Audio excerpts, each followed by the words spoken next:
আজকে আমি সর্ষে ইলিশ বানাবো। ইজি সিম্পল রেসিপি, খুবই ঝটপটভাবে একদম ইউনিক স্টাইলে বানাবো আমি আজকে। তো চলুন দেখে নেওয়া যাক রেসিপিটি। সর্ষে ইলিশ বানানোর জন্য আমার প্রথমে লাগবে সর্ষে, একদম মাস্ট এটাই লাগবে, সর্ষে আর কাঁচা লঙ্কা। যে যেরকম লঙ্কা খাবেন সে সেরকম লঙ্কা দেবেন।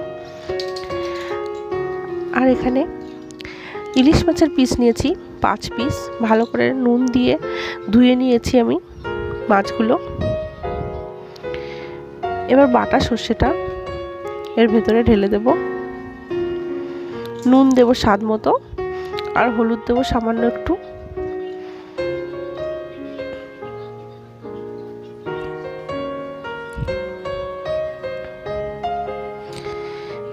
এক টেবিল স্পুন মতো সর্ষের তেল দেব।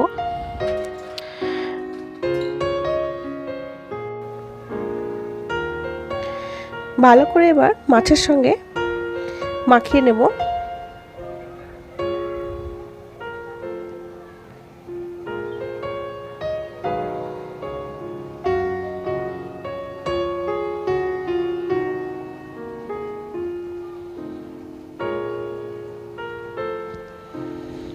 তিন চারটে কাঁচা লঙ্কা চিড়ে দেব।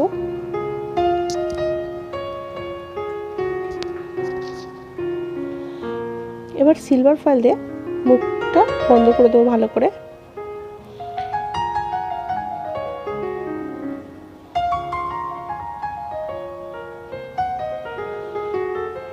কড়াইতে জল নিয়ে তার ভিতরে স্ট্যান্ড বসিয়ে বাটিটাও দিয়ে দেবো।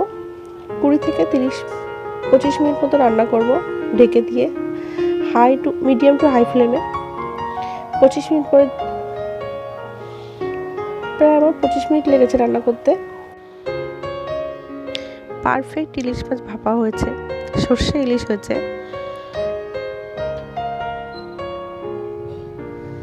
নামিয়ে এটা গরম গরম ভাতের সাথে পরিবেশন করতে হবে। বাঙালি মানেই ভাত, ইলিশ মাছ মানেই ভাতের সাথেই ভালো লাগে। তো ফ্রেন্ড, রেসিপিটি কেমন লাগলো প্লিজ কমেন্ট করে জানাবেন।